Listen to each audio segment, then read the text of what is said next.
Hello guys, তো আজকে আমি এই পাইপটির সাহায্যে বানাবো একটি পাওয়ার ব্যাংক। তো আশা করি ভিডিওটা তোমাদের অনেক ভালো লাগবে। তো চলো শুরু করা যাক আজকের ভিডিও।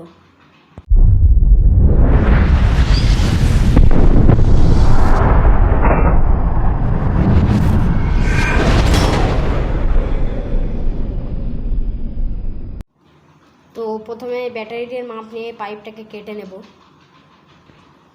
তো আমি এটাকে কেটে নিয়েছি। এবার এই সিরিজ কাগজের মাধ্যমে এটাকে ভালো করে ঘষে নেব। তো এবারে এইটার মাপে এখানে দুটি পিভিসি শিট কেটে নেব। তো এই পিভিসি শিটটিকে আমি এই পাইপ দিয়েই বানিয়েছি। তো আমি এরকম দুটি পিভিসি শিট কেটে নিয়েছি। এবারে এটাই এই পাওয়ার ব্যাংকের মডিউল অনুযায়ী ছিদ্র করে নেব। তো আমি এই পিভিসি শিটটাকে এই পাওয়ার ব্যাংকের মডিউলের মাপে কেটে নিয়েছি।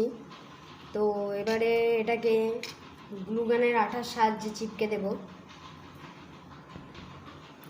তো আমি এটাকে পাওয়ার ব্যাংক মডিউলের ইনপুট এবং আউটপুটের মধ্যে একটি চার্জিং কেবল গুঁজে দিয়েছি, যার কারণে এটা ঠিকঠাকভাবে এখানে সেট হয়ে যাবে এবং কোনো অসুবিধা হবে না।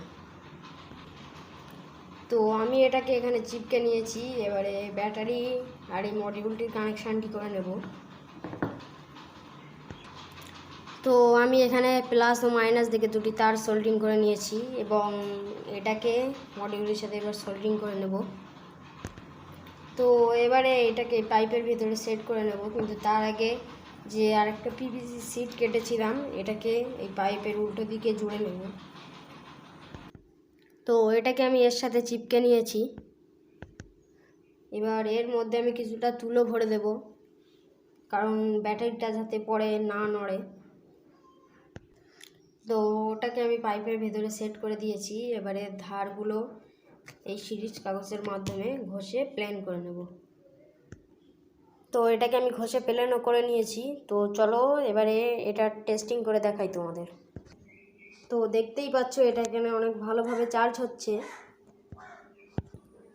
তো এর পরের কোনো শর্ট ভিডিওয়ে আমি এটা টেস্টিং করে দেখাবো। তো তার জন্য চ্যানেলটিকে সাবস্ক্রাইব করে রাখো এবং ভালো লাগলে কমেন্ট করে জানাও। তো আজকের মতো এই পর্যন্তই, দেখা হচ্ছে কোনো অন্য ভিডিওতে।